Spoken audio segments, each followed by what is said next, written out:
berikutnya adalah jumlah. Jumlah sahnya berjamaah. Berapa jumlah orang yang melakukan salat baru dikatakan sah berjamaah? Dalam hal ini tentu sepakat ulama, sudah kita ketahui selama ini, bahwa minimal jumlah berjamaah itu 2 orang. Yaitu 1 orang imam dan 1 orang lagi makmum. Ada 2 orang, tapi tidak ada jadi imam, tidak ada makmum. Itu tidak berjamaah namanya itu. Itu solat surang-surang walaupun berdampingan. Ini katakan berjamaah itu minimal berdua, tapi dengan catatan 1 menjadi imam, 1 menjadi makmum. Ada pula, boleh berdua je buya. Tapi tidak ada jadi imam, tidak ada jadi makmum. Itu solat surang namanya tu. Walaupun di masjid sekalipun, walaupun berdampingan. Di berjamaah itu minimum berdua, tapi dengan syarat antara mereka berdua ada i'timam, ada saling ikut mengikuti ya. Ada yang jadi imam yang diikuti dan ada yang jadi makmum yang mengikuti. Nah, ini dasarnya adalah hadis yang diriwayatkan Imam Al-Bukhari dan Imam Muslim dari Malik ibn al-Huwairis.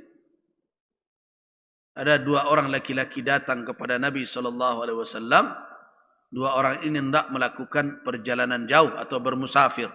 Faqala Nabi SAW, Nabi SAW bersabda, "Idza antuma kharajtuma fa'adzina, thumma aqima, thumma liya'ummakuma akbarukuma." Jadi kalau kamu 2 orang keluar, maka azanlah, iqamat, kemudian jadi imamlah yang lebih tua, kata Nabi. Jadi terkait dengan imam nanti, apa pilihannya? Tua, ilmu, nanti kita kaji di dalam adab salat berjamaah. Jadi jelas bahwa minimal jumlah berjamaah itu 2 orang. 1 menjadi imam, yang 1 lagi menjadi makmum. Nah, ini juga dilakukan, dipraktekkan oleh Nabi. Kisah Ibnu Abbas ketika beliau bermalam di rumah Nabi, di rumah eteknya. Eteknya adalah istri Nabi, Maimunah bintil Haris. Ibnu Abbas bermalam di sana dan Nabi SAW salat berdiri. Kemudian Ibnu Abbas rupanya terbangun, berwuduk beliau seperti wuduk Nabi. Kemudian saya datang, kata Ibnu Abbas, berdiri di samping kiri Nabi. Fahawwalani, beliau putar saya, dia beliau tempatkan di kanan. Ya. Ini yang jadi dasar sebagian orang kalau salat berjamaah berdua, di mana posisi imam, di mana posisi makmum, hadis inilah. Jadi imam berada, kemudian makmum berada di kanan imam. Kanan. Nanti ada perbedaan pendapat dalam perkara apakah dia sejajar atau mundur sedikit ke belakang. Nanti kita bahas itu. Dan sadonya kita bahas ya. Karena banyak masalahnya. Nanti. Cuma saya ingin ingat kenapa? Karena ada sebagian orang yang memahami bahwa jamaah laki-laki ke kanan semua. Tidak. Ini kalau posisi jamaah itu 1 orang. Ya. Kalau 1 orang dia nih di kanan. Orang kedua, makmum kedua, tidak di kanan makmum yang kedua, yang pertama. Sehingga akhirnya sana penuh, sini kosong. Balik sebelah surau jadi. Dan begitu. Nah, Makmum yang kedua nanti akan berusaha untuk menempatkan imam nanti wasat di tengah. Jadi ada hadis tawassatul imam. Jadikan imam di tengah kamu. Maksud juga ibu-ibu. Ibu-ibu kan di kiri. Nah, tapi ingat, tidak semuanya posisinya di kiri sini, dekat-dekat begitu. Bagaimana kalau yang jadi imam itu nanti ada wanita kalau berimam dengan orang asing dari dia, tidak mahram dia. Sampai kita ke sana kaji. Yang dak belum bukan dikakok, belum dek seimam kan salah tagak tidak bisa. Jadi kan berbeda nanti kedudukan. Kalau yang menjadi imam itu adalah suaminya, tentu boleh saja sebagaimana Ummu Salamah berdiri di kanan, kemudian ditarik oleh Nabi ke kiri. Tapi kalau bini orang jangan tarik benar itu. Nah, kalau awak tahu dan jadi imam itu adalah orang asing, dia mendakik kayaknya, jadi jarak.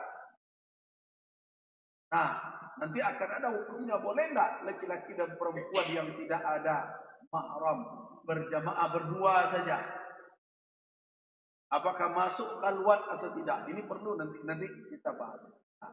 Nah, yang ingin saya katakan dahulu, hadis Ibnu Abbas ini sering jadi rujukan bagi orang untuk mengatakan posisi makmum berada di kanan imam. Iya, tetapi ini tidak bisa dipraktekkan terus kalau makmum itu berkelanjutan sehingga akhirnya sebelah kanan saja penuh, kosong kiri tidak, karena harus ada hadis lain yang dijadikan juga rujukan.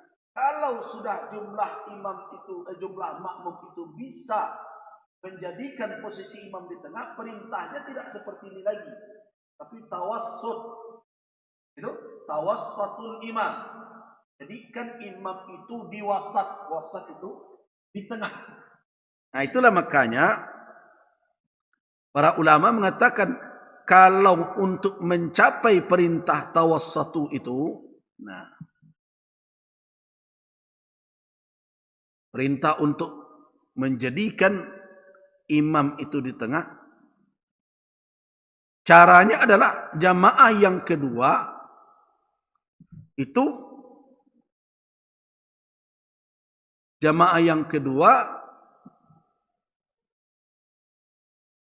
tawassatul imam wa suddul khalal.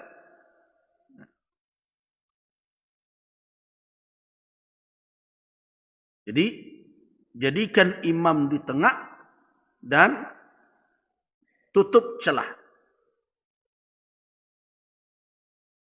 Ini yang jadi landasan ulama untuk susunan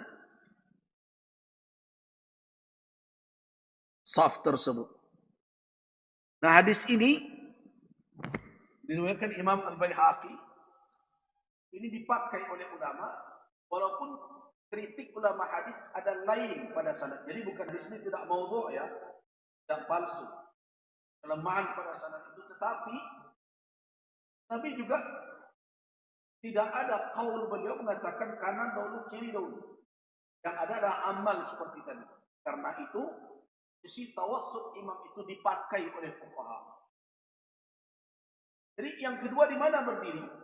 Yang kedua berdiri di belakang imam. Yang ketiga berdiri arah ke kiri. Dengan itu maka posisi imam berada di tengah makmum.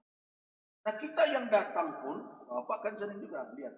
Nah, Bapak kok adolog, mananya mentagak? Tidak, lihat dahulu. Kalau sudah berat ke kanan, ya isi ke kiri. Kalau sudah berat ke kiri, ya isi ke kanan. Ibu-ibu juga demikian. Ini bukan perkara kanan saja atau kiri saja, tidak begitu. Jadi hadis Ibnu Abbas dan hadis Ummu Salamah itu berlaku kalau seseorang berjamaah hanya berdua.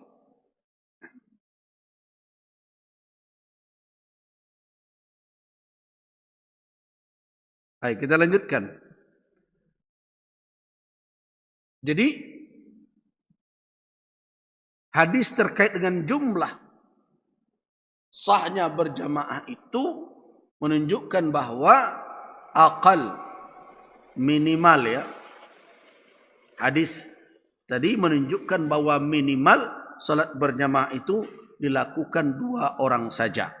Ada beberapa hadis, hadis Malik ibn al-Huwairis, ada hadis Ibnu Abbas, ada hadis Abu Sa'id al-Khudri, kemudian juga ada hadis-hadis lain yang semua itu menunjukkan sah.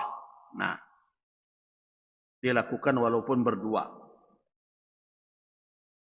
Nah, kemudian di mana didirikan salat berjamaah? Nah, mendirikan salat berjamaah itu adalah di tempat yang suci. Apakah di rumah atau di sahara, di padang pasir yang luas, atau di masjid. Karena Nabi SAW mengatakan kepada Nabi, kata Nabi SAW mengatakan kepada umat beliau, kepada para sahabat, ju'ilat liyal ardu masjidan wa tahura. Dijadikan untukku bumi ini sebagai masjid dan mensucikan. Karena itu fa ayyuma rajulin, siapapun laki-laki min ummati, siapapun dari umatku, adrakathu shalah, telah masuk waktu salat atau ditemui oleh waktu salat, maknanya masuk waktu salat, falyusalli, salatlah dia. Jadi tidak menjadi halangan. Kalau seandainya di mana masjid kok tidak ada, di mana berjamaah, ya boleh saja. Selama tempat itu tahir, tempat itu suci, lakukan di sana. Biasanya orang dalam keadaan bermusafir, gimana caranya ini? Masjid enggak ketemu-ketemu, ya sudah. Selama tempat itu bersih, suci, tidak ada najis, lakukan berjamaah di sana, boleh dilakukan. Nah, walaupun tentu salat berjamaah untuk melaksanakan salat fardu di masjid afdal. Di masjid afdal dibandingkan dengan selain masjid. Karena ada hadis Zaid bin Sabit, Nabi SAW bersabda, sallu ayyuhan nas fi buyutikum, fa inna afdala salatil mar'i fi baitih illa as-salatul maktubah. Salatlah wahai orang banyak, kata Nabi, di rumah kamu sekalian. Sesungguhnya afdal salatnya seseorang itu di rumahnya, kecuali salat yang fardu. Ada pertanyaan, apakah salat tarawih boleh tidak kita di rumah saja? Ya boleh, kenapa tidak? Mana yang afdal? Apakah di masjid atau di rumah?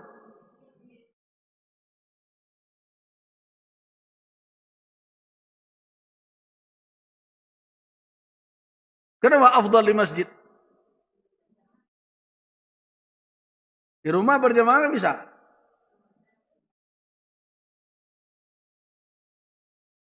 Nah, ini kadang-kadang yang perlu kita renungkan. Betul enggak di masjid itu afdal untuk salat sunat? Nabi katakan bahwa di rumah salatnya, kecuali alasan afdalnya itu adalah sunnatul khulafa'ir rasyidin. Kalau seandainya Umar bin Al-Khattab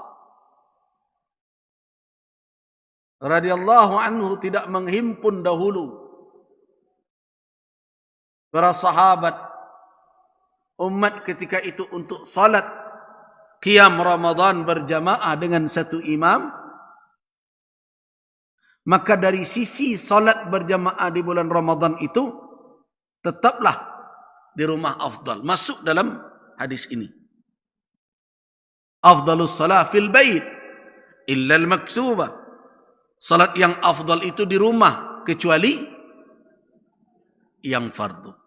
Tetapi karena itu menjadi sunnah al-awwalin, sunnah orang yang pertama, para sahabat masih ada di zaman Umar bin Al-Khattab, mereka melakukan salat berjamaah itu di masjid, dihimpun umat, dan tidak ada yang membantah itu menunjukkan ada keutamaan qiyam Ramadan di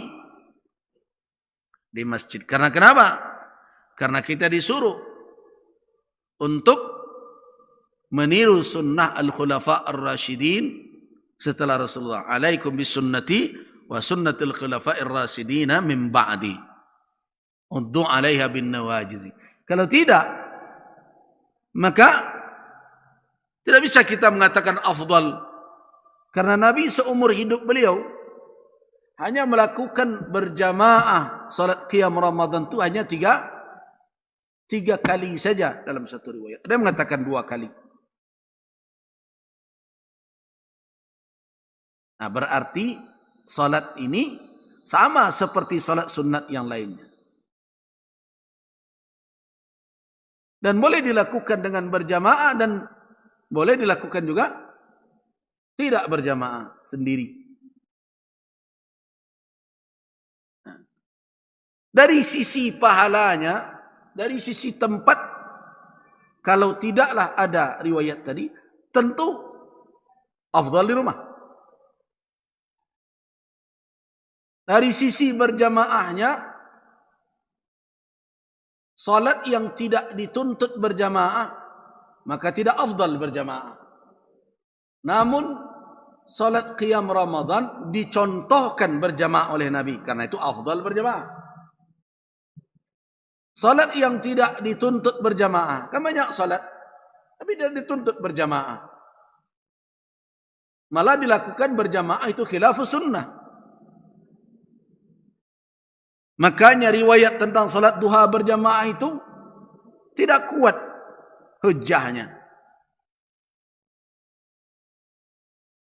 Nah, tapi kan sekarang menjadi program.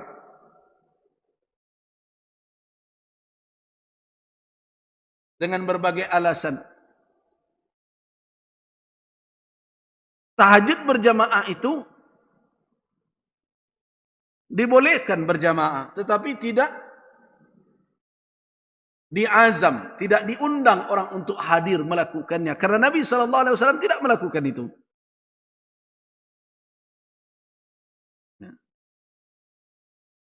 Dibolehkan. Apalagi kalau orang satu keluarga. Dengan istrinya, dengan anak-anaknya. Tetapi membuat kegiatan khusus untuk undangan berjamaah tahajud, itu melampaui sunnah Nabi SAW.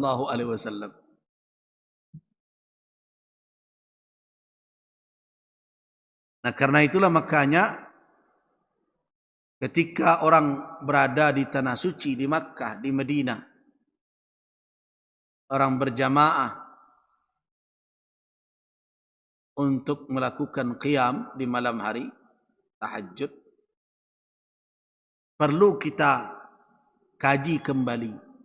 Apakah itu undangan atau sebenarnya itu adalah fasilitas yang diberikan oleh imam bagi orang yang sedang beriktikaf.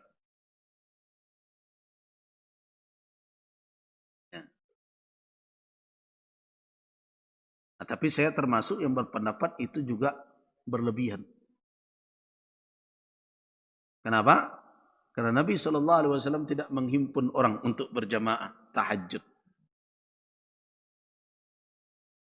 Jadi ibadah-ibadah yang tidak disunnahkan berjamaah, kemudian dilakukan berjamaah itu khilafus sunnah. Tidak bisa dikatakan afdal. Tidak bisa dipakaikan hadis salatul jamaah tafdulu min salatil fazzi bisab'i wa isrina derajah. Tidak bisa dipakaikan itu.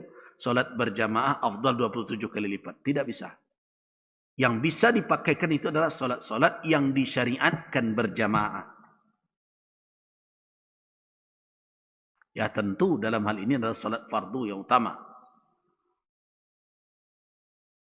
Bagi salat yang tidak disyariatkan berjamaah tidak dipakaikan hadis 27 kali lipat itu. Kenapa? Karena keafdalan harus tegak di atas pensyariatan. Kalau amal itu tidak disyariatkan, maka afdal tidak bisa dipasangkan di situ. Jadi jangan nanti semuanya dibuat berjamaah juga. Demi untuk afdalnya 27 kali lipat, tegak kembali imam. Mengalih ke imam, salat rawatib 2 rakaat berjamaah. Tidak. Jadi harus didudukkan dulu apakah salat itu disyariatkan berjamaah atau tidak. Jadi di mana dilakukan salat di tempat yang bersih, suci dimanapun.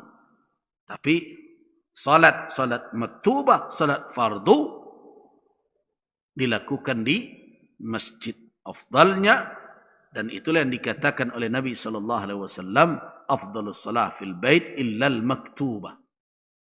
Nah, ada pertanyaan sering jamaah yang pergi haji dan umrah.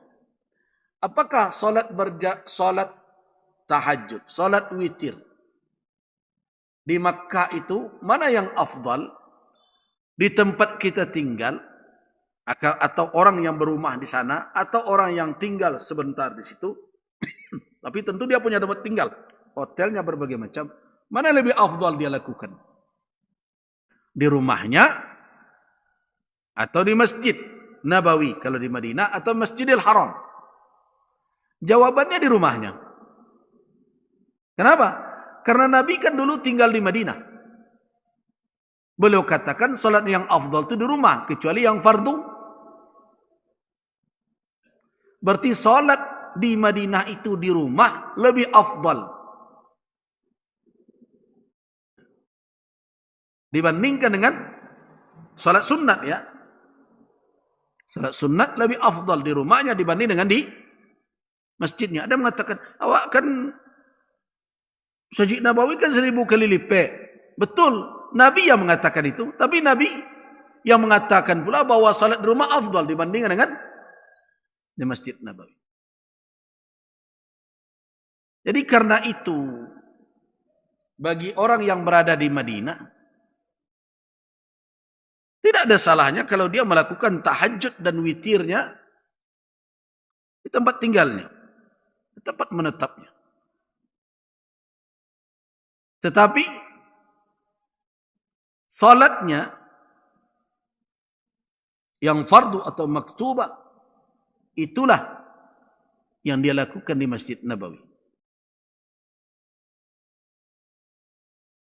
Nah, jadi jangan kemudian dengan alasan bahwa 1000 kali lipat, kemudian seluruhnya. Karena yang dimaksud oleh Nabi as-salatu fi masjidi hadha tertuju kepada apa? Kepada yang fardu. Lebih kuat mengarah kepada yang fardu. Nah, namun sebagian ulama mengatakan, nah ini yang jadi alasan, itu kan tak rumah awak. Kata Nabi, fi baitihi, karena menetap dia di sana. Salat itu mendatangkan keberkahan. Itu kan cuma tempat tinggal sementara, ya sudah di masjid saja. Saya katakan, menjawab penjelasan seperti itu. Tidak ada larangan orang untuk salat sunat di Masjid Nabawi, jelas. Tetapi dia salat di rumahnya bukan pula mengurangi pahalanya kalau dalam perkara yang sunnah. Walaupun tempat tinggal sementaranya, tentu dia butuh juga ada keberkahan yang turun di tempat itu. Butuh juga berada dia di dalam rahmat Allah Subhanahu wa taala, karena di situ dia istirahat, di situ dia makan, di situ dia tidur dan berbagai macam. Jadi tidak ada alasan untuk membatalkan hadis ini demi untuk membawa seluruh ibadah ke Masjid Nabawi atau ke Masjidil Haram. Karena Nabi SAW tinggal di sana dan beliau ucapkan hadis itu di sana, di Masjid Nabawi. Dan beliau juga melakukannya di Makkah. Apakah Nabi SAW melakukan seluruh salatnya di masjid beliau? Tidak. Di mana beliau salat ketika beliau salat malam hari? Di kamar beliau. Kok tidak pindah beliau selangkah saja pintu sampai di masjid? Kan di kamar beliau. Makanya ketika beliau sujud, daripada terkena Aisyah, beliau geser-geser tu kaki Aisyah. Sempit lagi kamar Nabi. Aisyah malah tidur ketika membelintang di depan Nabi. Kadang-kadang ketika Nabi mau sujud, mungkin Aisyah agak lasak lalu ya. Kemudian membalik dia.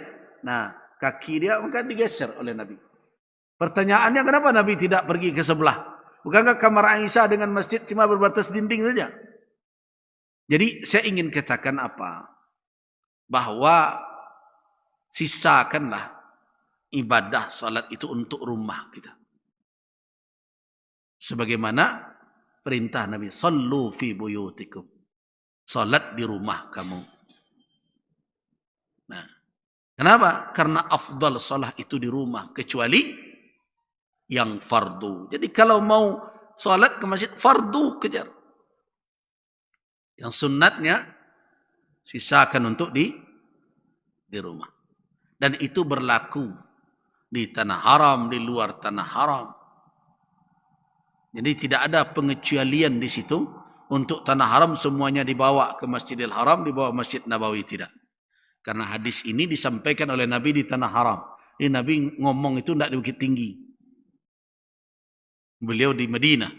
Dan beliau katakan salat yang afdal itu di rumah kecuali yang fardu. Kalau seandainya hukum tanah haram khusus kecuali tanah haram semuanya di masjid, tidak. Jadi begitu kira-kira memahami petunjuk dari sunnah Nabi sallallahu alaihi wasallam.